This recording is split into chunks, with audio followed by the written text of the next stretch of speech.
jacked up as a snake and a weed eater. And I think he's been partying. I forget the guy, the defensive end. Who's that defensive end? So just a stud at Kansas City back in the 80s.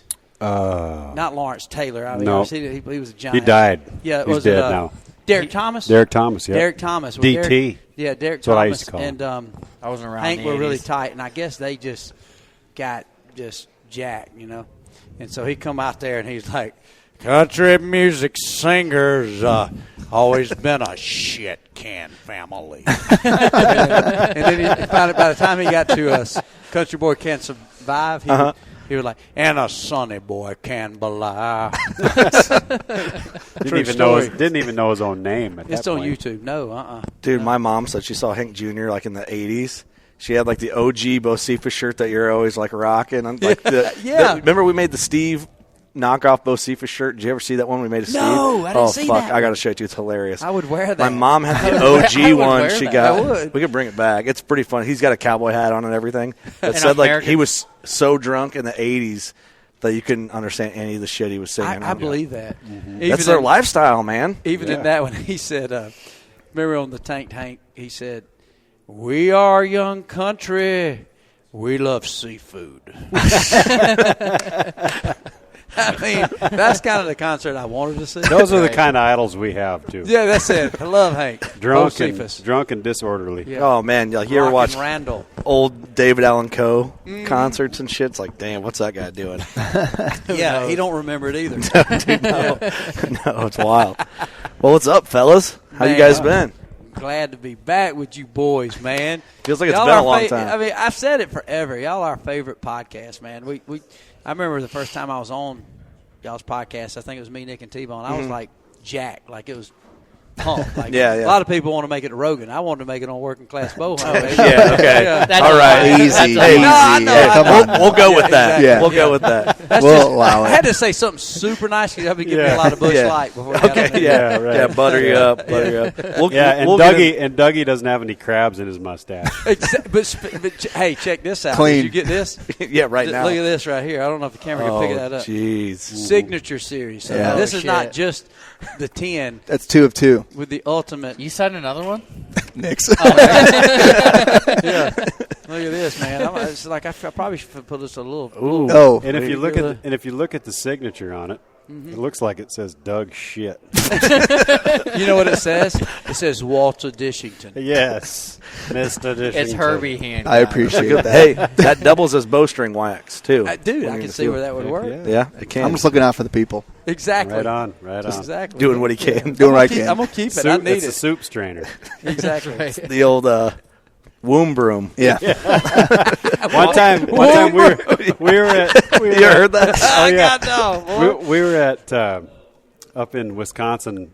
Hugh McAloon put on a show. He started this show that we went up to, and is it Deerfest? Is that the one? Deerfest? Yeah.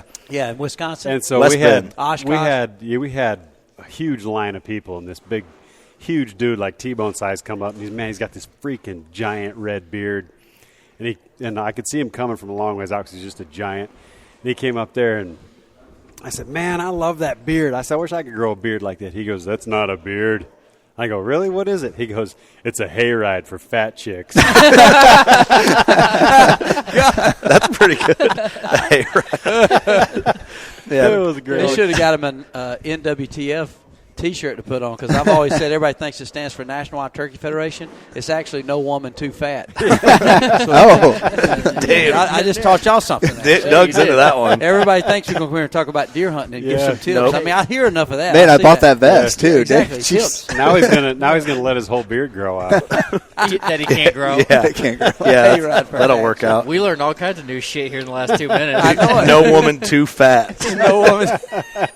I don't think I can look at National Wild Turkey Federation. Without You will seeing not that. be able Yeah.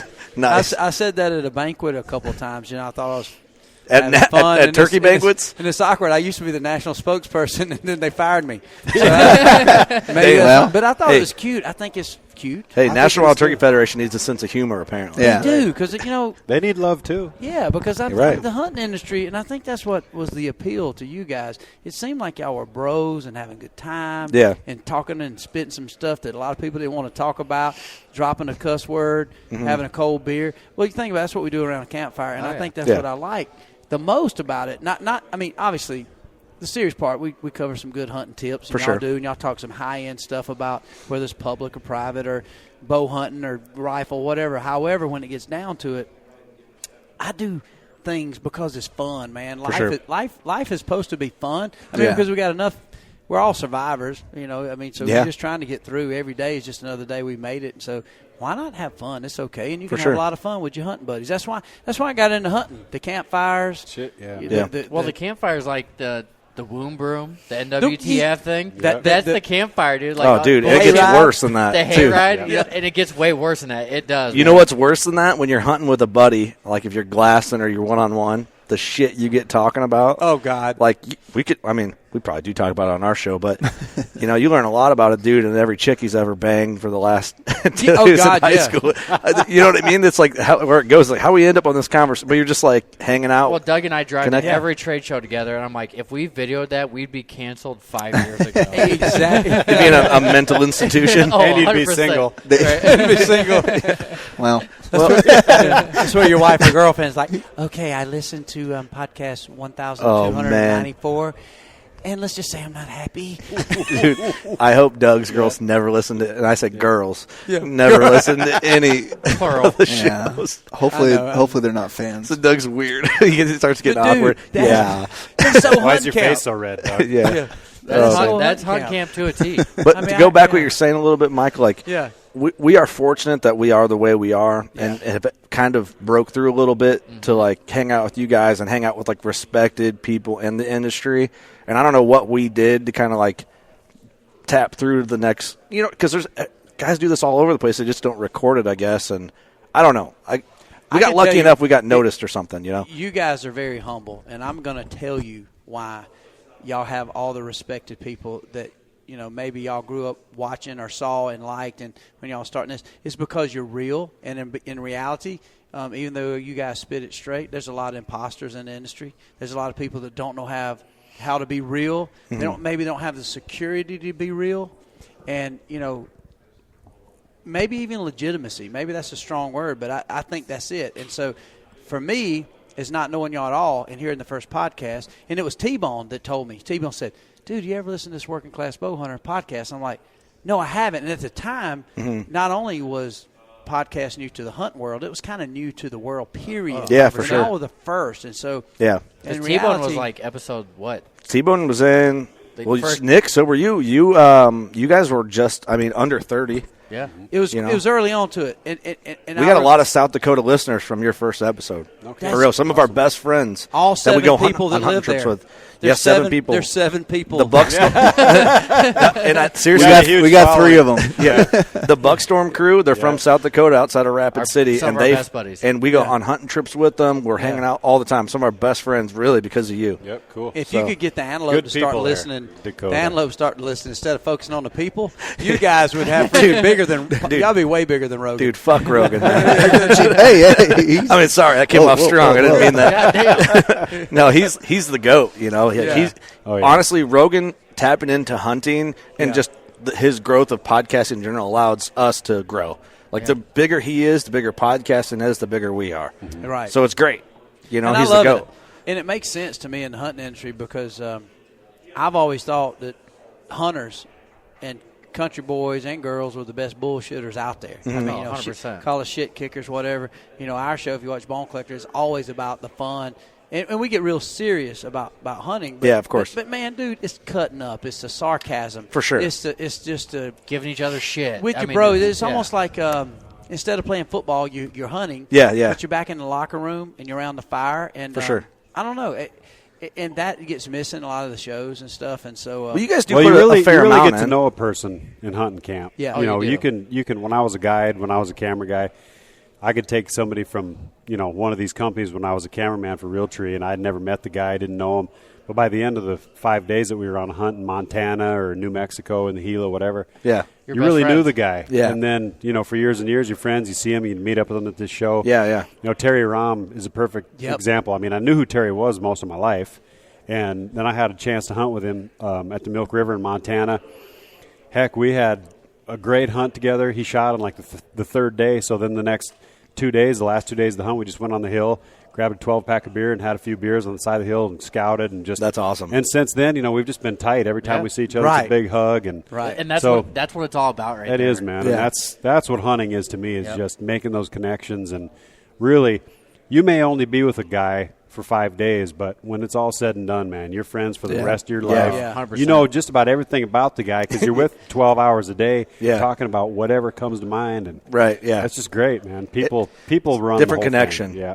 Different connection. And going back, like you guys being as big as you guys are in the game, like I see the industry, I see a lot of the industry, but, the juries, you guys, like, I consider Love the the kings, juries. man. Yeah. They're some of our best friends, and I consider them family. I really do. I do too. And Mark's done so much for us, and Yep. and personally my career and everything. Like, he's a godsend, man, really. But you guys cut up in a way that might seem edgy for like where you're at.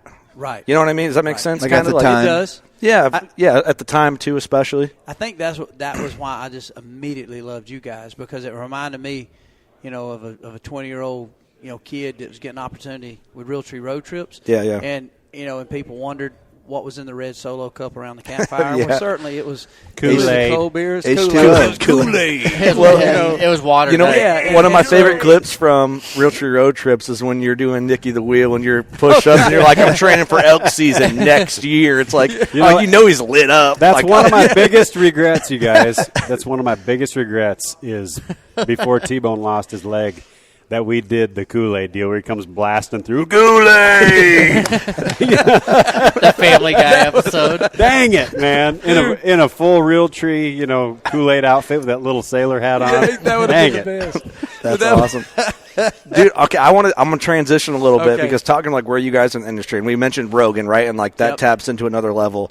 I heard on Theo Von's podcast, he's like, yeah, Wadell, I can't remember who was the guest. Caleb, was it Caleb Presley?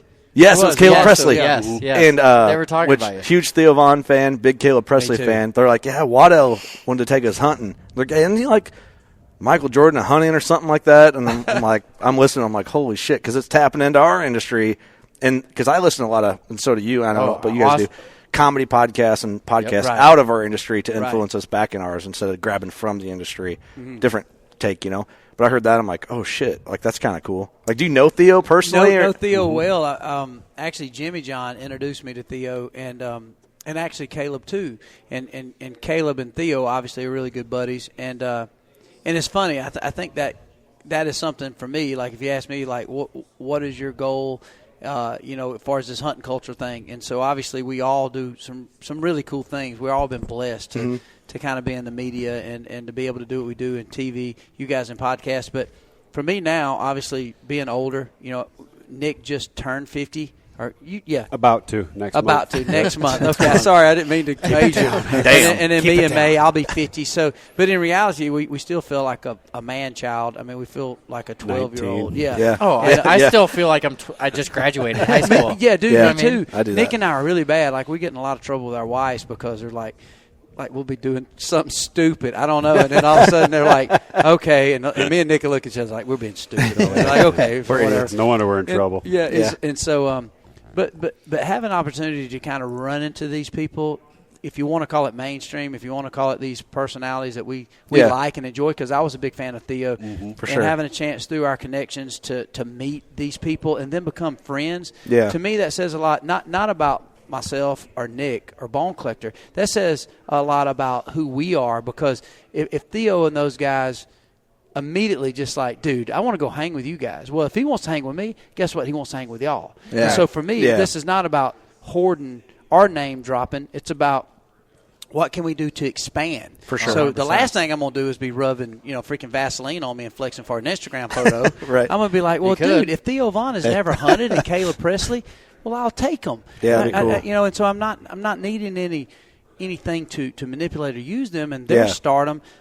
But if you become friends, you become friends not with Bone Collector. You become friends with us, our community. For sure, yeah. And then when I say, Theo, dude, if you're in town, drop by the ATA. Yeah. You got to meet. You got to come drink a cold beer with my buddies at Working Class Bow Hunter. And then next thing you know, the guy's a hunter, and it's somewhat what Cameron and Brogan Dudley and Dudley, Dudley, and I just that is so huge, and so it's not about hanging with a celebrity. Yeah. It's about expanding our lifestyle and our culture. And so, yes, Theo, dude, one of the most amazing, kind dudes ever. Dude, and I got gotta one, meet him. I got one. Speaking of being Nick, Hilarious, acting stupid. dude. So we go to. hilarious. He's a hilarious, and He's So my number one podcast on he's Spotify. the best. And, Yeah. and dude, he's 10 times even funnier in person, I think. And so what's funny is, speaking of me and Nick always getting in trouble with our wives, acting like a bunch of goofballs. So we were at this camp that literally, like, it's called Buddies Week. Jimmy John throws it. So what he does, he gets all these different personalities from Kid Rock to Vince Neil, to Theo to Caleb. Then he'll say, well, look, I know these buddies in my hunting industry, so he gets us in there. And so the whole deal is for everybody to trade Rolodex and becomes friends. Our That's kids cool. come. All our kids come. The first thing Jimmy John tells all the kids, he says, look, the first rule you need to realize at Buddies Week is there is no rules. And by every tree, there's jars of Twizzlers and candy and Snickers bar. Soda, just everything. Every Really? kind of, from Coca-Cola, Mountain Dew to grape drink, strawberry drink. There's there. drink. And your kids, grape drink, baby. Grape drink. The purple stuff. you know. Yeah, And, unlimited and- candy. So in the meantime, he'll have like Travis Tritt come play at night. He'll have Zach Brown come play at night. And there's 20, 30 of us. Like, it's that kind of party, That's right? awesome. So we stay like 5 days. And so anyway, with that said, me and Nick get there, and every night there's this big concert. Like, again, not a big crowd, really small. And so Theo's Room about as big. yeah, as this, room is really. about as big as really small. And so me and Nick had been pretty behaved. We're the rednecks, and so Yeah, we're like, yeah. Pretty okay, behaved. We're pretty. But it's gonna behaved. come. But it's gonna come out eventually. Yes, It's What gonna kind come of beer are out. they So- drinking so at an event finally- like this? Oh Kicked, God! kicked ass in volleyball, but Yeah, you know. we played volley. I mean, everything you think of. Jimmy's got everything from Ferraris out there to race boats. You get to go. And he's ride a big around. hunter too, ain't he? Huge hunter. Yeah. Amazing. Committed to hunter and philanthropy in the hunting space. Gives millions of dollars. I mean, Jimmy John is a billionaire. So obviously, a lot of people hate on him because he is somebody who can pay for an expensive hunt. But he gives them millions. He's done all kind of things for sheep restoration. That's a whole nother story. I saw him on Anyways. Caleb's interview, and he seems like a great dude. He really he's is. Like, he would amazing. love you. I mean, He's been you on meet Theo's him- a bunch. Yeah, a lot. And when Yeah. you meet him, you really just want to keep hanging with him. He's Yeah, that kind yeah. of guy. And but anyway, so Theo, quickly, me and Nick and our family, our wives, and Theo hit it off. I mean, immediately. Most like, Southern families. and Theo's like, dude, you guys, man, you guys represent, man. I'm digging y'all. And we was just kind of chilling and hanging out, eating breakfast in the morning, and our age were closer. Theo looks a lot younger than he is. He's actually in his 40s, Yep. So anyway, we're chilling and hanging out. So Nick is like, got his kids there. So a lot of people don't know this about Nick. This part of Nick's life is the most serious he's ever been in his life, because he got married later in his 40s, and so Nick had been not doing really anything. He'd have a cold beer, maybe a whiskey drink, but he was for the most part chilling. So the last night of this party, Nick finally breaks down and like there's a DJ, and so Nick, I see him over there like He Start started. tapping. yeah. And he finally, here it goes. Yeah. Nick's over starts just by himself. We've been chilling, talking, but all of a sudden Nick starts. You can tell it's going down. I can Ranch tell, water. like, Nick Lots is of it's ranch water. It's finally about Nick, like, cutting loose and having fun. So Nick Yeah. gets to dancing, hitting the beat, and Theo comes walking all the way across the room and taps him on the shoulder. He says, "Hey, man, there's a lot of people wanting you to stop." For real? And, dude, I don't know why. Because Did he really do that, Nick? Yeah, hell yeah. He's so funny, man. He is so damn funny. I don't know where he comes up with half the shit he says. No, it was so funny, man. He He made beat us Down laugh. syndrome. Oh, yeah. He is hilarious, man. We And a laugh. good dude, man. Oh, dude, I Big-hearted wanna guy. meet him. So anybody listening, like, seriously, this is a hunter redneck. If you don't know Theo, check him out. And I do. He's not one of us when it comes to an outdoorsman. Yeah. But they want to be. And I can't say enough about even Caleb Presley with Barstow. He's such a He's witty, man. I like brilliant- that guy. What a heck of an idea that they come out with and interviewing people. And Yeah. And so anyway, same with him. They've never hunted. So Yeah. I think that has come to me with the the gray in the beard and getting a little older. It's almost like now it gives me an opportunity to say, wait a minute, maybe this is a cool legacy to where I'm taking somebody. I mean, sure, anybody. But too, when you meet them guys and they have like they're a big famous personality, it's like kind of when we met you guys. If you guys were straight douchebags, we wouldn't want to hang out with or even do podcast after podcast. That's right. People don't know when they listen or see this. We just hang out and drunk beer for an hour. And that's the thing. Like the first time we met these guys, we were all nervous. Like, we're meeting our idols, the guys we watched on TV growing up, and then it's like, well, there are people. Well, they're just like us. Family. When you meet like Theo, he must be awesome because then you're like, oh man, he's a cool dude. You want to get to know. That's also why you want to be with. He's never experienced what we experience in the outdoors. As hunters, right? And it's something that's be completely new for him, and to get him out into that and video it and get his reactions. It'd be hilarious. Shit, man! I mean, dude, that's awesome. Cooler than just that. an amazing guy, man. And I know he'd love it. He would love it. Yeah, he'd tear it up. And if he walked in right now, I mean, you would just love him. Same with Caleb. I mean, just great people. You can tell it's easy to see why they had success. For sure. And I am surprised now that I've met. I would say the majority of the celebrities I've met are all fun people. And I've met a few assholes, but 99% are great people. And so it's almost, you can tell why they made it.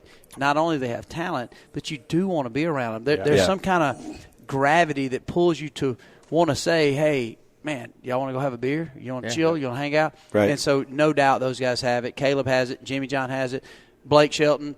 I mean, dude, again, sound like awesome. I'm name dropping, but just amazing, fun people. This uber successful, uber talented. But at the end of the day, they're just like us. There's sure. There's they're zero people difference. just like us. Just like For us. sure. Yeah. Absolutely. Hey, I want a hard transition a little bit. Go ahead. Uh-oh. How many turkeys are you going to cheat on this spring? Boy, I'm going to cheat on every damn one. I hope to piss everybody off if it makes them not sleep at night. I get in trouble.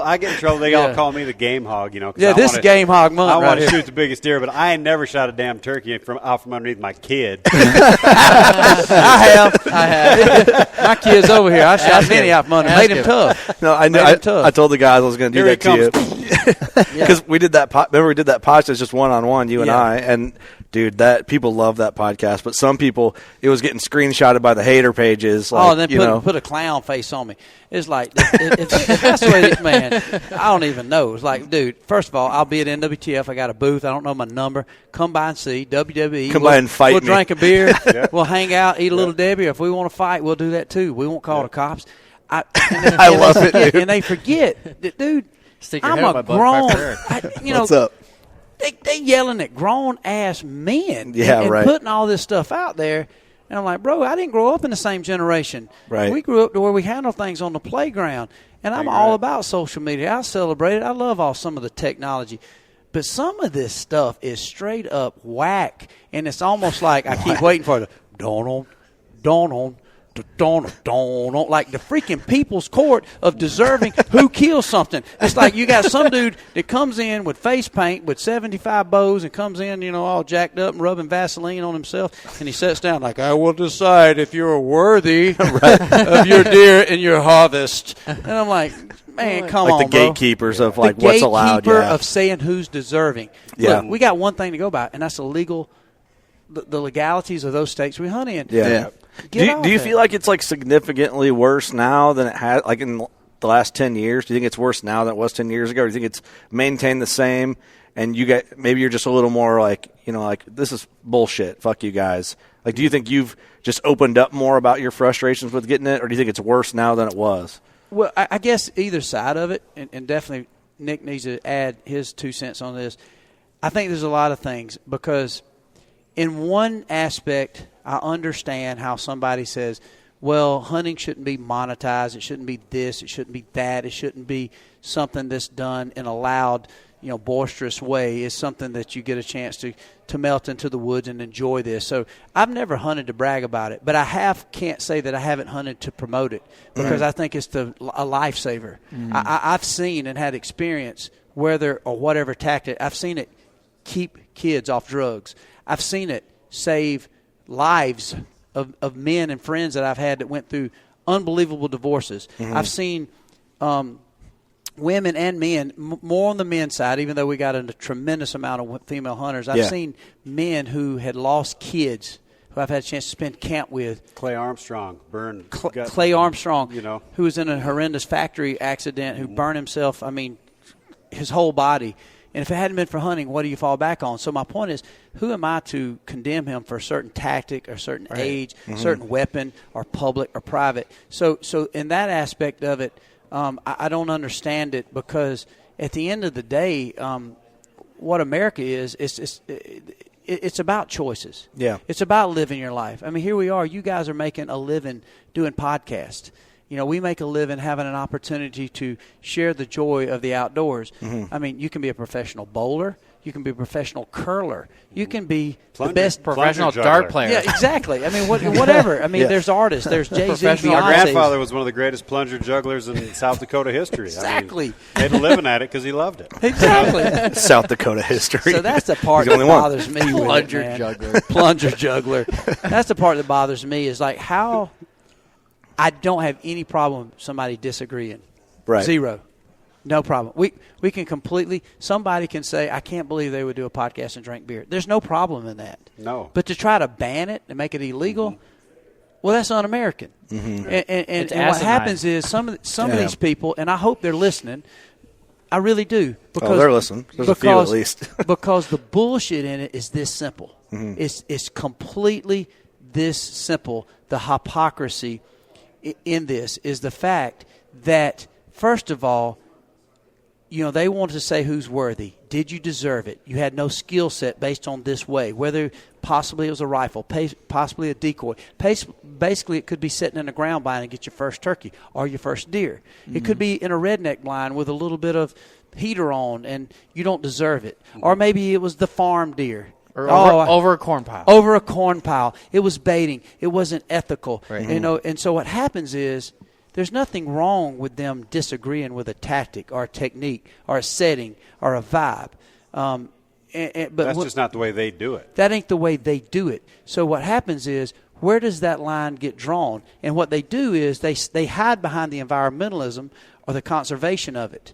And it's completely so easy to pick up on what a bullshit story they got and narrative, because when you look at it, what happens is these same people talk, well, let's just use the example of the turkey fan or reaping or whatever. I could care less. Yeah. Right. My job, number one, first of all, man, this past year, had a chance to go to Thomas Rhett's, again, I'll name drop, but it's worthy because these assholes need to know what we're doing out there. There's an orphanage in Uganda that my friend Thomas Rhett and his dad, Red Akins, who we've hunted all over the country, Thomas Rhett and his wife are good, solid, unbelievable Christian people that give back. So they said, Wadell, can you donate a turkey hunt? All right, can you donate a turkey hunt? We did. Well, guess what? Here's what we did. We donated a 2-day turkey hunt on my farm. Guess what it went for? $250,000. Holy smokes. $250,000. So now, granted, the gentleman who bought it, amazing guy, obviously has enough to give back in philanthropy. Do you think he wants me, when I take him hunting, to say, hey, bro, we really don't need to try to kill one? All right.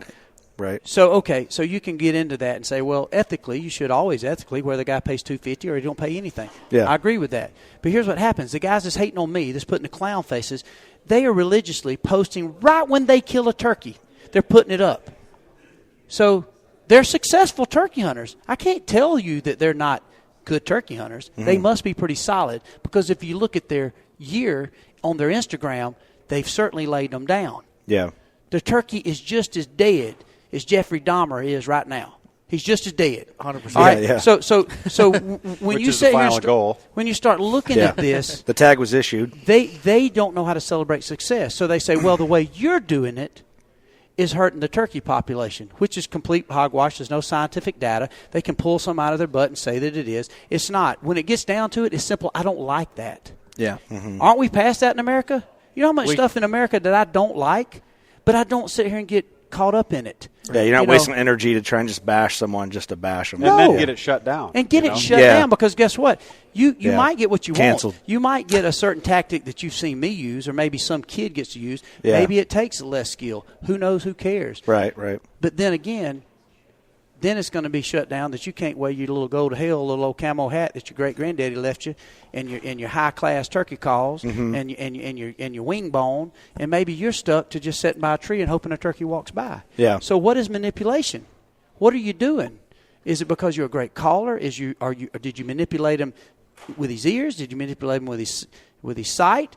Yeah, what do they want you to do? Yeah. What do you want me to do? And so if they say, well, this is not good when we're hunting these turkeys in unstable situations or unsustainable situations, they didn't stop killing them. Yeah, that's a good point. It's like then stop it. So guess what? I mean, you only get a couple tags, so what's it matter how you kill them? If you sneak up behind a decoy, or you call them into a blind, or you shoot them out of whatever. I mean, the end result is the same every time. Yeah. It's the same result. Yeah. So we can start getting into the things and say, well, it's not safe. And I have to agree. There's things about hunting that are dangerous. Hunting with decoys at all can be unsafe. Absolutely. And certainly reaping a turkey, if that's the term. Reaping on public could be dangerous, but it could certainly be dangerous. Well, the bottom line is they're jealous because they're not as good at it as you are. Well, you're the damn best at it. I mean, shit. It's not even fair anymore. Well, like everybody's pissed off at Lawrence Taylor because he went and broke Joe Theismann's leg. Dang right. Everybody wanted to do it, but they aren't as good as him, so they're pissed. It's just tough out here. Well, thanks for that, but it just pisses me off because my job is I want people to have a good time. I want the chubby guy. I want the rich guy.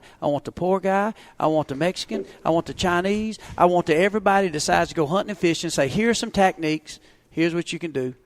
And if you go fishing, go over there and look at Kevin Van Dam. He's a buddy of mine. He'll tell you some ways to catch fish. You can pick and choose how you want to do it. Yeah. And we do evolve into this certain situation. But these guys just want everybody to be a clone of them. Mm-hmm. And that's unfair. Mm-hmm. I mean, does it get to the point to where it's like, dude, you painted your house brown? You know we paint all our houses white around here. What are you doing? Like, come on. Dude, you married a girl that's 180 pounds? Like, yeah, like thick girls. They're like, oh. And no, WTF, we're going to make that illegal. Yeah. 280 if she ain't a lady is what I've been saying. So in one way, and if you can prove the data, you can prove 2 more beers, please, gentlemen. Yes, I like that idea. If you can prove the data that it's detrimental, but you know what? Whether you killed them with a call or killed them with a decoy, if you killed a turkey in an area that you think is unstable or unsustainable, are you not guilty? He's dead. Prime example. I have all these people hating on me and clown faces. You know how many turkeys I killed the last 2 years in Georgia? Guess. Now I'm supposed to be the turkey man, right? In Georgia. I already know the answer, so I can't answer. I'm gonna guess the other way. 4. 0. Okay. Not shot a damn turkey. Because you've been taking everybody. I have. You want to ask me how many damn coons I caught? You know how many coyotes and foxes I've trapped on my place? No, I've got a lease, and keep in mind I spend a lot of money. I got a farm. The bank owns it. I've tried to make the monthly payments on this sucker, and my kids have killed in the last 4 years. We've killed maybe 4 turkeys off my farm, maybe 5. One I killed the first year I bought it. I killed it. But I've been more experimenting on seeing what I can do, not only in the situation of the predation and habitat, and we have had an explosion of turkeys. So in reality, I'm not sitting here killing these turkeys. But let me tell you this. So these guys who are calling me a clown because maybe I've used a decoy, maybe I've used a technique they didn't like, do they love my turkeys more than me? I'm already predetermined how many turkeys I'm going to take. The state has said it for me, but I've said it for my farm. So the state, the government, nobody's going to outlove my farm that I'm leveraged and freaking levied to the hilt for my life on the line to make a living, to pay the freaking monthly bait. Who's going to outlove my trees, my birds, my situation, my deer, my turkey? Not these assholes out here just pumping their chest about public ground. Yeah. Because I've said this before, and I'm going to say it, and I'll get off my rant because somebody else needs to talk. But I love this it. pisses me off. Pisses me off. That doesn't happen, guys. I love it. No, I did it. Sorry, especially guys. when you hit on a pet peeve like this, because this ain't about a fight for me and my rights. This is for every hunter's right. Because I'm fighting. They don't even know what I'm fighting for them. They're going to get something that some dude likes to do. Maybe it's with a decoy. But guess what? It ain't going to stop there. Then the PETA and all these other legislators and everything going to get involved. And guess what? Because they like to use a high-end, latex that they can cut in a million different ways and sound as good as Dave Owens, who's won the Grand Nationals. All of a sudden they're going to say, well, if you've ever won a world championship, you can't hunt with a diaphragm because you're too good. That's manipulation. Let's stop that. Same thing. And guess what? You're too good. You've shot your limit last 2 years, so you can't hunt with a 20 gauge. It's horseshit. Next thing you know, you throw a spear. So what happens is it's complete selfishness. They don't realize it. People like The Godfather, what a dick I mean, he's out there sitting there, and he's posting pictures religiously, time after time after time of these dead turkeys, and he just puts Middle Earth. So obviously, he's killed some turkeys. Mm-hmm. How much dead are your turkeys than the one I killed? And guess what? When you find out, I killed less turkeys than he did. So I'm getting penalized for something that, yes, am I a good turkey hunter? You dang right. You're a name he can go after for attention for himself. But I'm way more conservative than this dude. Yeah. And so he says, well, I only do it in public with a hat that was passed down by my great-grandfather, Walter P. Dishington. I don't give a shit. Yeah, right. Guess what? I don't give a shit. I'm redneck as hell, come from Booger Bottom, drinking Busch Light now, and to tell me that I could ever own a farm in Georgia? Right. Did I grow up hunting public ground? You dang right. Why? Because my love of what I was doing outgrew what I had a chance to go after. So if I got 100 acres to hunt, I was even smart enough then. I wasn't a poacher. I was like, dude, I killed 2 turkeys. Probably don't need to kill another one off that. Yeah. It was private ground. So you know what? I better go to this WMA. I got one more turkey I can shoot legal. Yeah. So I better go to public ground. I don't want to sit here, or I could just go poach somebody else's farm, but you go hunt public ground. But the whole time I'm hunting that public ground, was it harder than hunting the private? Yes and no. If you got the skill set and the turkey's gobbling, you're going to kill it. And you can go out there and you can, just like everybody else, and you can call your ass off. And they're not going to come to the call because every dipshit in the world's been out there calling. Yeah. So what do? You get behind a decoy. You sneak through the woods till you spot them. You sneak in, and they come to the decoy, and you might have success. Yeah, it's the tactic that you use to get the job done. I mean, the Indians do it. I didn't invent it. The Indians invented it. Shit, but at the end of the day, what I'm saying is like, okay, well, it must be easier for you. No, the hardest thing I've ever done in my life, it's the hardest thing any redneck, somebody that's a hipster that just got into it, the number one thing you do if you ever pull a trigger or let a bowstring back or you up in a turkey on public or private, the first thing, if you have any country bone in you, you know what you're going to say? God, one day I want to own my own place. For sure. Yeah. We talked about that right before we got going. I want to own my own place. Amen. So the hardest thing that any of us would do, whether we're an expert public hunter, or we're good on private, or we just like to hunt squirrels with a squirrel dog, the number one thing any country boy and girl wants to do is have a freaking garden and grow some damn good Better Boy tomatoes, have a beautiful wife that'll cook us some damn pancakes in the morning and some collard greens and fried chicken at night, and we can wake up in the morning, go crow hunt, squirrel hunt, maybe chase a deer or turkey on our own ground, and we will decide, not the state and government, how we take care of it, because we're going to love the animals on this land, whether we kill them with a fan, a decoy, a turkey core, or if we call Eddie Salter and pay him $200,000 to come guide us on it. Nobody going to outlove me on that. For sure. And the hardest thing I'll ever do, and the one thing I think about every time that I work and I get a paycheck in, I write a check every month. First People's Bank of Tobbleton, Georgia, son. So who's got my land mortgage. I write that sucker, send it in the mail, and I go in there every time, tell my wife and kids we got one more month to hang out here. Yeah, that's awesome. So they can kiss my ass. And I ain't normally this way. But to tell somebody like me who didn't have nothing, that got good and called in a contest, to tell me how I should do things and to tell me I'm detrimental to the sport, that's where I get mad. Yeah. And it makes you want to speak more. It almost aggravates me because it makes me feel like I'm speaking in an arrogant tone or a narcissistic tone. I'm far from that. Yeah. That's the narcissism to say you got to hunt like me. I've never told anybody you better hunt like Nick, you better hunt like me. If you ain't hunting like us and my buddies over here at Working Class Bow Hunter, you're a chump, you're gay, you're this or that, whatever the word is. Right. I'm saying, man, it's America. In reality, your style and what you've done has brought people into the industry and promoted hunting and promoted the way of life that we have. And it's nothing negative, and those guys make it out to be a negative. Yeah, because you're a turkey killer. Yeah, that's right. Because here's what I forgot they have: half of these dudes are making freaking hot pockets in their mama's basement, and they still on their mama's insurance or daddy's. They still got the daddy's credit card in some cases. And I, you know who I'm dealing with? I'm dealing with people you shake their hands, god dang, feel like them son of guns like an elephant tusk, man. It's tough. Yeah, it's been all working all up. day. Well, look here, working 40 hours, 60 hours a week, brick masons, sheetrockers, truck drivers, school teachers, you name it. Maybe school teacher ain't got his calloused hands, but my point is they're out there. They're coaching high school. They're out there doing the damn thing. They're out there doing it. And we're sitting here talking on a freaking, what is it, Thursday? We're chilling Thursday, drinking cold beer, and we're going to work all day, which is a Friday tomorrow, and we'll chill out and hang out and work these It's Wednesday. That's how busy you are. Somebody. You know what somebody's doing? Yeah, it's Wednesday. I don't even know what day it is. That shows we're blessed. But somebody's getting up and putting tar on a roof. Somebody's getting hope to a bull float in the morning. Somebody's getting ready to get a sheetrock, 5-gallon mud of sheetrock, get on stilts and do overhead sheetrock. If you ain't never done that, don't say nothing to me. Because you know what? Why are you going to talk to me? Because here's what I've learned is these guys work their butt off. They pray to get to hunt and fish. They listen to you guys. Yeah. They listen to Bone Collector. They watch all these hunting shows. Sometimes they get just as pissed as we do because it's BS. Yeah, yeah. And then sometimes you see something that's unbelievable. Could be the Druries that you're like, my God, those guys have got it made. Now, you can hate on them, but they've done some amazing things to get to where they have. You watch Lee and Tiffany, who they're killing big deer, and their family's living on this land, and they're hunting this thing. You can listen to Steve Rennell if you want to, and you can watch that and still be excited and inspired and across the board. But when you get down to it, what bothers me so much is the fact that these guys lose focus as they're talking all this rhetoric. You know, even these people that are going against these tactics, they've hunted 7 days in a row, and then they get up and it's like, I'm thinking, do they have a job? This is their job.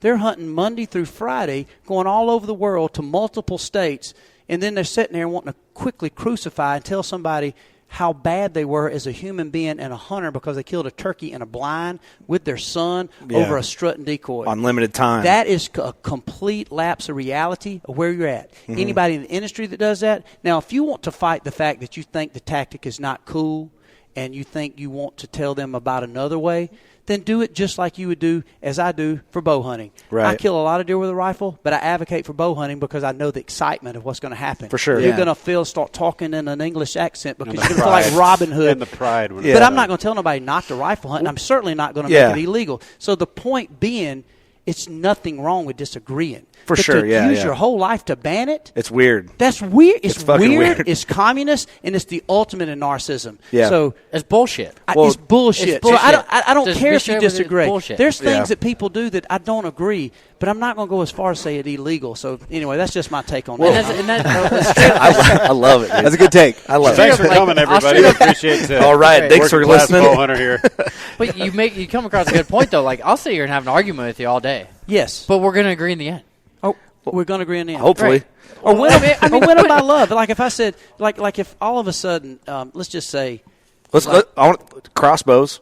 We talk about crossbows. I don't care. People think we're anti-crossbow on our show. Yeah. We are not. No, you're not. We're not anti-crossbow. But we've debated, heavily debated the crossbow. It's a fucking overrated debate. Agreed. It's old, and I don't even want to get into it. But things like that we debate. I don't want to stop it. Yeah. But the conversation is interesting as shit, and people eat it up. And you need to have healthy conversations like that. Yes. Because we have a guest on, we'll talk about it, or we'll have disagreements in our crew. And at the end of it, I'm not like, well, I'm not like, hey, fuck you, Kurt. Like we're never gonna be friends again. Right. Yeah. So it's good. It's healthy conversation that needs to be had, and the mainstream media can't do that. No. So we don't need to do it in hunting. We can have healthy debates, but man, our Facebook group, we try to police it. It's out of control, man. It's it's unbelievable. It's that way, and it never was top of mind to me until I started seeing it. Social media brought it to my attention. I never thought much about it, but you're exactly right. You know, where there's anything, crossbows is a good example. Yeah. It's funny. I've never shot a deer with a crossbow. Yeah. We have a bone collector crossbow. People say, "Oh, you're trying to monetize." Well, we are. We're trying to make a living at it. But at the same time, my little 6-year-old boy, shot a deer with a crossbow, and it was awesome. So my point is, but what's the first thing I'm going to do? You know, I'm anybody that crossbow hunts that's grown and strong. I'm not going to condemn them, but I'm going to say, dude, if you picked up a vertical bow, you're a grown man, aren't you? You're going to freak out. And so the point being is, I have no problem at all with it. What would I rather do? Hunt with a vertical bow, but it doesn't mean somebody is a lesser of a man. However, if they've not tried the vertical bow, I'm certainly going to encourage them. But people forget. It's like what people forget is the entry level and also the starting and what gets you fired back up or to reintroduce you. Or maybe you're going through a hard time and you say, you know what, I've been bow hunting pretty hard. I'm going to take the 30-06 and try to pop me a doe tonight because I've just been stressed. And maybe you do. Maybe it turns into a good hunt. Does it make you a lesser man because you knocked a round off at 250 yards and knocked you a doe down in Pennsylvania? Dude, I killed an elk with a rifle this year, man. It's the second animal I've ever shot with a rifle. You know why? Because he can. You can. And you know what? It was fun as shit, too. It was. It was fun. It is. And so now that's what I tell people is like, you know, if you want to say, well, that took no skill. Well, keep in mind, even these, in my opinion, communist, narcissistic people that are trying to push a certain way, what I will give them credit for, they are pretty experienced in some cases. They're pretty solid hunters. So this is like Chipper Jones saying, all you freaking punks and freaking aluminum bat users and hitting off a tee, you bunch of assholes. Well, guess what? My 5-year-old, or if you start your first T-balls for gays. Yeah, exactly. It's Are like, you going hey, to man. start with a wooden bat in Atlanta Field and freaking SunTrust Field with a wooden bat facing Nolan Ryan? You will never do it again. So in reality, what I've learned is the number one thing they're doing, and that's why they should be the ones to shut up, they don't want hunting to grow because they selfishly want to keep it all to themselves. I think that's the root of it, man. That's the root of it. Yeah. They will never admit it. They hide behind conservation. They hide behind environmentalism. Dude, that's the easy out. It's kind of like the poachers that get popped and they immediately run to religion. It's like, he's like, damn, man, come on. Face it. Right. Let's talk about it. That's exactly But they right. don't. They don't. And that's why these guys won't talk to you about it. You think those guys would ever come on Working Class Bowhunter and debate you right here? I don't think they would because in reality it's Can we give them an invite? Would you? I would love it because here's the deal. It is a debate on the tactic and the culture of it. 100%. Just like y'all argue. They'll never do it. Y'all argue about yourself about tactics and techniques. Nothing wrong with the bat. To go to a whole nother level of trying to make it illegal. So why does anybody that bow hunts want to make it illegal? You know what they really want to make? They don't. You think people care that much about somebody who hunts with a crossbow? No. They're thinking, well, if they kill it with a crossbow before I get my bow. So it's a selfish interest. They're not even looking past this kid who could be suicidal.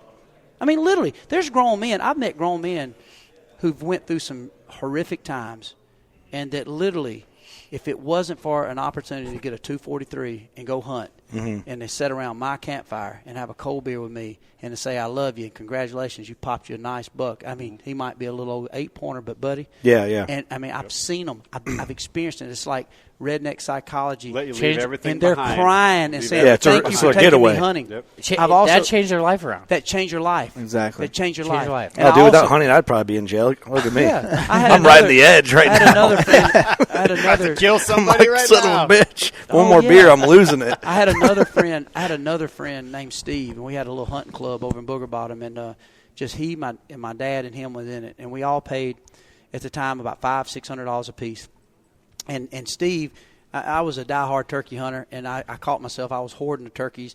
You know, I didn't want to tell Steve, my buddy, who I like. I really didn't want to kill a turkey. I really didn't because I was thinking, dadgummit, he lived up toward Atlanta. He would come down, and I caught myself trying to beat him to the turkey in the hunting club. Loved him. Loved to see him. Loved to eat dinner with him and hang out. Loved that he would pay $500, help me and Dad pay for the He always brought ribeyes and shit. But you know, he'd come. The Steve guy would come every year, and he would come, and there's a few times I felt like myself and my dad were kind of hard on him, but he loved my dad and I. And this is a true story, and so he would always come down. And I remember one time he went over, and my dad said, it's bow hunting only, right? And this particular year this happened. Well, Steve slipped over there, and it wasn't illegal, but he took a rifle and shot a deer. So my dad said, boy, you lied to me, and you know the rules. He said, I ain't going to let you in next year. I ain't going to let you in this club. He said, which is not uncommon. You set rules. But Steve remained friends with us. Well, guess what? I didn't know this. He didn't. Steve was very quiet. The next year rolls around. I get a call from my dad. Man, it's hard not to get choked talked about. He said, man, you ain't going to believe this. He said, Steve, he killed himself last night. He's dead. And it was right in the middle of deer season. And the last time I had talked to him, we were doing a road trip show back in the day, and Steve had come down and ate with us. We didn't let him back in the club. Never hunted with us again. He broke the rules. He still was a friend.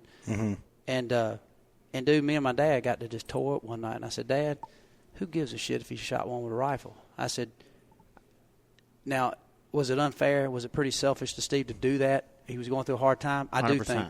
However, I remember thinking, like, if I could have just maybe called him and said, hey, buddy, I don't know what I didn't know he's going through nothing. Yeah, right. But if you'd just come down, like, hey, bring a 300 mag. We got some good bucks showing up. As a matter of fact, we need to kill 10 does. Why don't you come down here? If you would have known he was in trouble. I could have saved his life. So people don't realize these comments that they're making on social media, they don't know who they're talking to. Oh, they don't realize it's a kid who did understand. So they can throw these stones at me. I have no problem, again, debating a tactic and saying, dude, that ain't fun. But win them over by saying, try my technique. Right. Yeah. Try bow hunting. For sure, yeah. Try calling them in with old camo on and a 410 versus a 12 gauge with TSS and a fan. No problem. Yeah. But what you will find was when people start somewhere, you know what got me into bow hunting? A 30-06. You know, it was. I didn't start with a freaking Fred Bear recurve doing trick shots like Howard Hill. I started with a 30-06. But you're going to be a way better off person saying, hey, try this tactic. If they try it, they come back and be like, that worked awesome. Yeah. Or, hey, that worked like shit. Okay, well, you tried it. Yep. Yeah. And you're a better person for it trying it. That's right. It's all good combo. You know, you need to have it. Yeah. And most of those guys, too, they're just not as good as what he is. You know, I mean, Wadell's the best turkey hunter I've ever turkey hunted with.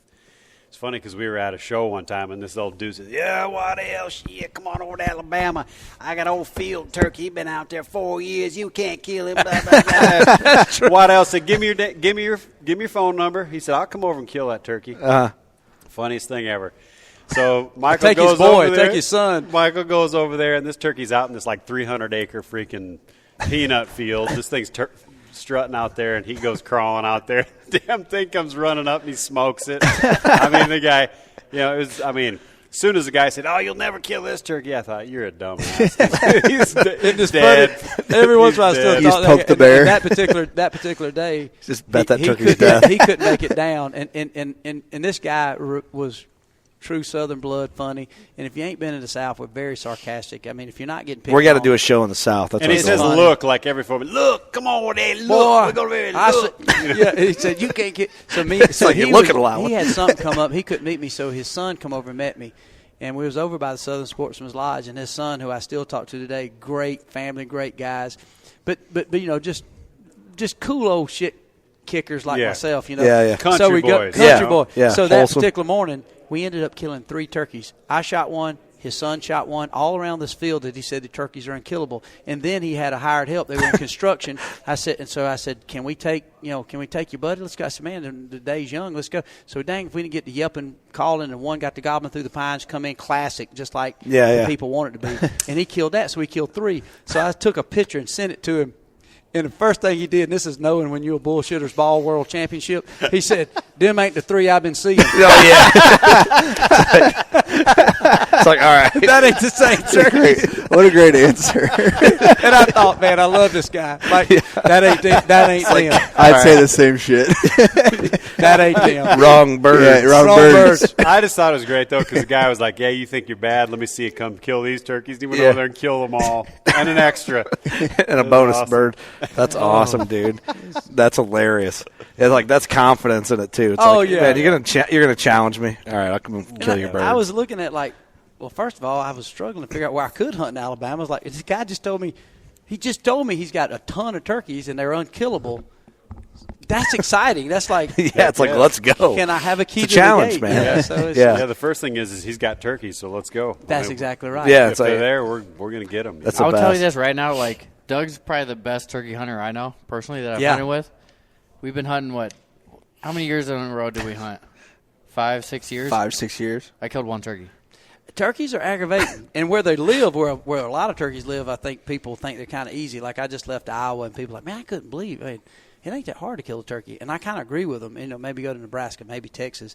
Even where Nick grew up out in the Black Hills, turkeys you didn't need to break out a decoy or nothing. Just kind of try to make a fire with a box call, and you could kill one. I mean that's a little bit of truth to it. But where you grow up in the South, I would say it is a little more finesse. And obviously every day, I remember when I was a kid, that's all I used to think about. Like, man, turkey kicked my butt. And like, man, what would it do if I could just have Paul Butsky with me? Yeah. I'd love to have Dick Kirby. Yeah. Or Joe Drake or Walter Parrott. All these turkey heroes of mine.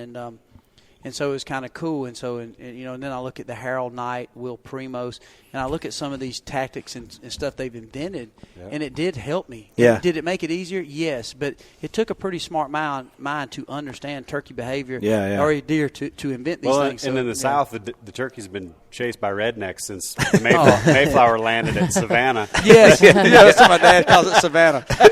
My daddy thinks it's Mayflower landed at Savannah, and I've never Savannah, Georgia. Never corrected him. There ain't nothing changed since the Mayflower hit Savannah. It's like, Okay. you're right.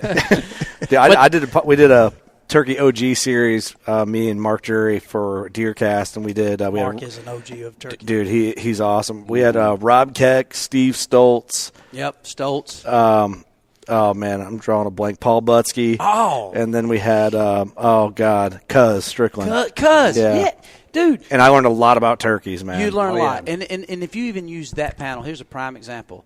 Like if you take a lot of my buddies over at Mossy Oak, they're pretty much anti, fanning or. You mean to tell me at Realtree and Mossy Oak, you guys don't hate each other? No, I don't. Man. I'm kidding. I love them guys, man. Toxie and because it's guys grew up in the Midwest, so you grew up. I didn't. Yeah, mean it's to change like Bloods and Crips. Oh, yeah. 1,000%. I was going to say Ford Chevy. Boy, here comes Cuz Strickland, man. Yeah. I was going to say Chevy and Ford. I was going to say Chevy or Ford, but we'll go Bloods and Crips. Sure, Michael Waddell. But you sit down and have these.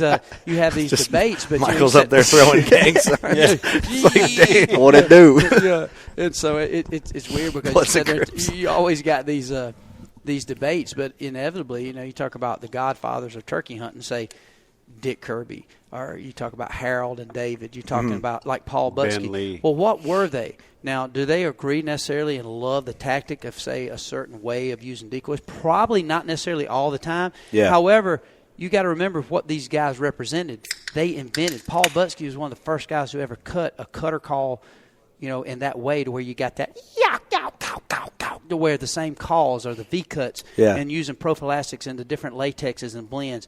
It was Dick Kirby that helped take what Neil Cost did in a box call the whole time to try to help us manipulate. So Harold Knight and Will Primos trying to figure out a better decoy that looked more realistic, that maybe had a little movement. So it all goes hand in hand. You don't have to use any of that. You can still pick up a wing bone and make it just like, Is that what these dudes that are hating, are they using basic shit? No. They're using all the modern stuff. So they're not giving Paul decoys. Butsky shit for the way he calls when he kills. That's what I'm saying. I mean, some of them are world champion and grand national champions. So I'm thinking, okay, well, if you're going to ban decoys for your average working guy, I didn't mean to dive us back into this. No, it's fine. But it's like, okay, well, we're back. If you've ever won a world championship, then you know what? You should be, knocked down to using just a wing bone. Yeah. Would that be fair? Because I can tell you, some of these guys, they don't need a decoy. Honestly, call me cocky. I don't need a decoy. Kill a turkey. That's my roots. All my bros. I could name 1,000 names, but those guys, I called against them. I remember being so nervous. Like, I never forget Paul Butsky. He's my hero. He did a call seminar on our podcast for us. It was awesome. Paul Butsky is my all-time. I mean, all the athletes from Walter Payton to, you name it. Steve Stoltz is an awesome dude, is a too, stud. Man. Yeah. He's a stud. Mark Drury is a stud. I remember getting to a contest, being 19 years of age, and walking in, deciding I'm going to get in a, open competition, which is, all the best, and walking in and literally shivering and look, and there's Paul Butsky over there. And I'm like, oh, my God, it's Paul Butsky. Three-time Grand National champion. I done messed up. And keep in mind, but I'm buddies with him. I rode up there with Ricky Joe Bishop, who's won the Grand Nationals twice. Mm-hmm. And so not only am I'm not going to get an autograph, which I have got autographs from all those guys. Yeah. But now I got my little calls, and I'm competing against them. Yeah. And there, guess what? There's the freaking madman from Missouri, Mark Drury. He's calling. Mm-hmm. He ain't talking about deer hunting and promoting deer cast. He's trying to win $1,000 in the world championship. Yeah. And so when you see that, there's a level, and we talked about this the other day, a buddy of mine, the level of these uber successful people with turkey calling, motocross, golf, whatever. These people like Dave Owens, Matt Van Sice, absolutely. Do they need a decoy? No. Nope. Oh, my God, they say calling don't matter? Go with them boys. Yeah. My God, you will get cold chills right here. Imagine being in the woods in the hollows of Alabama and that echoing down through there. Man, if you a turkey with a pecker, son, you're going to be strutting and gobbling and backing it up. You're going to moonwalk in there. It sounds like a moonwalk in there. It's like combining Jessica Biel and freaking all the hottest movie stars in one little voice. Yeah. That's what these guys can do. They're that unbelievable, crazy good at this. It's cool. It's cool. There's that many levels, and they're so passionate about it. Yes, that's why they're at that good. point. People might hate on it, but they're that good. I'm not that good. I'm a pretty good caller, and the times have passed me, and I don't even know if I started practice if I could even compete with those guys. But being able to call with the Chris Parrish and from time to time win one and beat one, that's probably some of my chest poked out moments ever, because it's like that's what made me. And so, but with that, what's left me is I understand the turkey vocabulary and language. I can always lean on that and manipulate any turkey. I might have times that without other certain tools it might be tougher. But you know what? So people can say, well, Wadell, you got the skill. Get after it. You should never pick up a decoy. But everybody don't have the same skill set. So what's wrong with me telling somebody, look, you might not can call that good. Pick up a box call, yelp a little bit, and guess what? If it's an open field, take a jig decoy and stick it up there. And why wouldn't you be aggressive if you can? Why wouldn't you? You can sit there and just not, oh, they're not coming, so I'm going to leave the woods? Hell no, I'm going to go fight them. And it all circles around to what's the end result? What's the end result? It's the same dead turkey, possibly. Prime example is like, Nick's attribute to being such a great hunter to me, like if you told me what makes Nick a great hunter, Nick has patience, he has drive, he'll be aggressive when it needs to be, but he also, if you told him there's a big buck, if you sit here for 4 days straight, but you spend a night, Nick could just spend a night and stand. He has complete patience to sit there. I'm way more ADHD, whatever the word is. I don't know. It's like I think I always pronounce it as a freaking security alarm system. But Nick has sat there all day, and I'm like, dude, I'm freaking hungry. I'm bored. What do we do? I need to do this, need to do that. And Nick has sat there and he'll wait it out. So same with turkey hunting. Yeah. Nick he'll come to Georgia. Or he'll go to South Dakota, and Nick completely can sit by a tree or in a ground blind and sit for 7 hours. Well, and eventually he'll kill a turkey. I can't hunt that way. It's got to be a run and gun. I got you. It's a different style. So it's a technique. He's successful, I'm successful. But for me, I like the vibe of what I do, but he's fine with the vibe of what he does. And you're not sitting here giving him shit the way he does it. No, I'm not. Exactly. I'm not. Not one bit. Nick, where did turkeys fall on like your spectrum of hunting? Like, are you real into turkeys, or are they kind of what's your favorite, and where does turkeys lie? I get that question a ton, and I can't pick a favorite because I love it all. Whatever I'm doing at that really, time. You couldn't pick one favorite hunting? No, because I just love it all. I really do believe that. He's not exaggerating.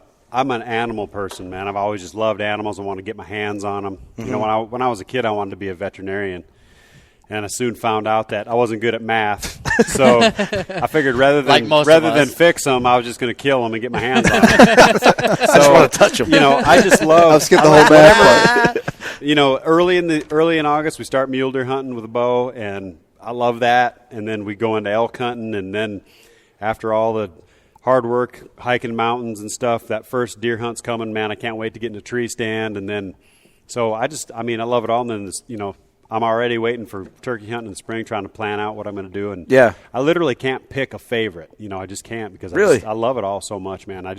It's the animals for me. I'm about the animals. Okay, let me ask you this. I'm going to twist that question. I believe you. Yeah. But what's your favorite taxidermy mount then?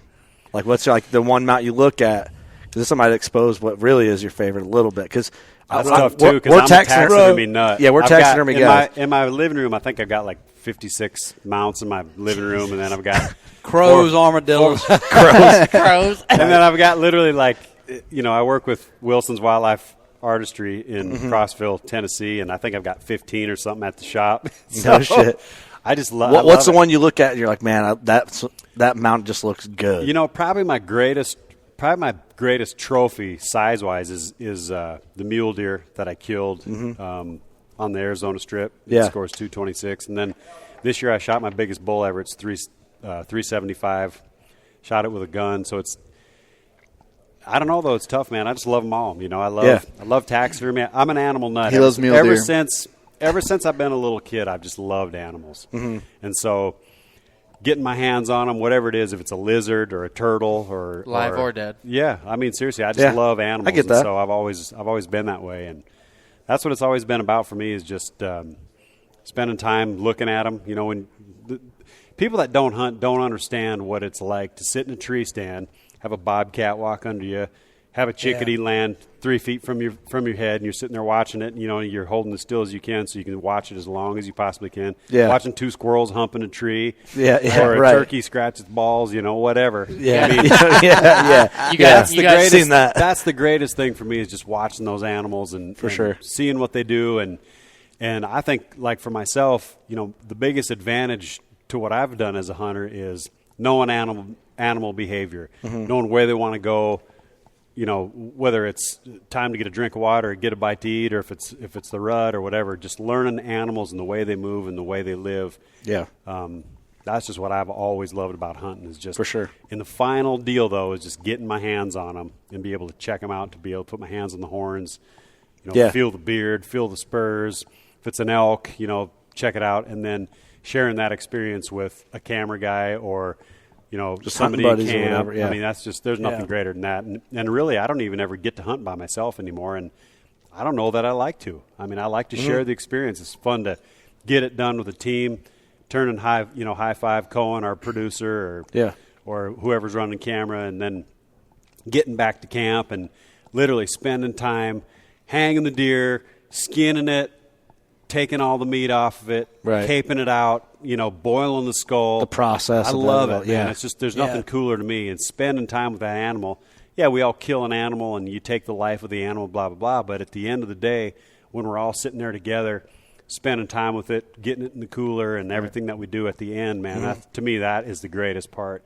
Sharing that. And, a successful hunt and the work, the fun work, putting it in the baggies and throwing it in the cooler, and then distributing it to people. Because we're really lucky. We get a lot of meat. We can't eat all the meat that we shoot, so a lot of times we're in rural areas where incomes are low. Yeah. Families need meat, distributing that meat to different people, and then spending that time together. At the end of the at the end of the that's hunt. Awesome. Man, that's what I love. I mean, it's just, like to a T. What you just said, like nothing better. Like when we shoot a whitetail, like maybe Doug will be around, a Kerr will be around. Like and sharing that with your buddies is awesome. Like, but when I shot that giraffe, like all my hunting buddies were like, he shot a giraffe. Like Doug was 20 miles away. Like what? I don't even know where I was. Like. Going to get in a blind, and he's like, I was about to disappear from the face of the Doug's like, let's get that sucker on the meat pole. But I mean, I want the hell out of here. Like true buddy right here, like he was going in to jump in a blind to get in a hunt, and he's like, hey, I gotta be there for my boy. He just shot a giraffe. And when I like all my buddies were there when I walked up on this thing, and like everyone got completely silent. I had that moment with the animal. I cried my eyes out. I'm about to cry again. Yeah. It's awesome. And, it's a giraffe. It was intense. And like everyone gave me my moment, and then all of a sudden, like it exploded. We all started hugging, high fiving. It was like it was awesome. I got chills right now. One of the greatest things about what hunters do is, we're super goal oriented. So whether that means saving up money to buy a new bow, or to buy that piece of ground, or to buy a new ground blind, or to put in a food plot to kill a, whether you live where I live in Minnesota, it's tough hunting. So, guys are pumped as hell. They put in a food plot on their 13 acres and they kill a freaking 60-inch buck. The goal, the end goal, whatever goal that is that you set for yourself, whether it is to buy that new gun or get that piece of property or buy a pecan farm in Georgia or whatever. Goal-oriented people are hunters. And that's what a lot of hunters have in common is meeting those goals, whether they're big or small, and to share that with the people that are you closest with is, something that is so awesome. And something I would add to that if you don't understand that part of it, it kind of cannibalizes two things. One is there is people that think, well, if I could ever get that 170-inch whitetail, people would love me more, or my wife would love me more, or maybe not that far, or maybe it's worth some money. Doug, but in reality is, for me, like if, knowing how it felt for you to get your giraffe, well, that's something you probably thought about to go to Africa your whole life. To do that, well, whether it's somebody who says, well, how could you shoot a giraffe, or how could you even go to Africa? You don't understand. One is it doesn't change you or make you any different that you did. But if I love you or care for you and understand that was a goal that you set out for, or Kurt set out for, maybe it was an elk with a bow, maybe for you it was a bull moose in Yukon with a bow, or whatever it might be. Maybe Nick, it was a 200-inch whitetail. Does Nick all of a sudden deserve a big check because he got his 200-inch whitetail, which he did in Kansas, a 209, big giant free roaming whitetail? Well, did it make his worth more valuable? No, but what it did mean was, as I know that's something his whole life that any of us want. So for me, I didn't think any different than Nick. I already knew he was a good hunter, man. But I hugged him and like, dude, congratulations, bro. Yeah.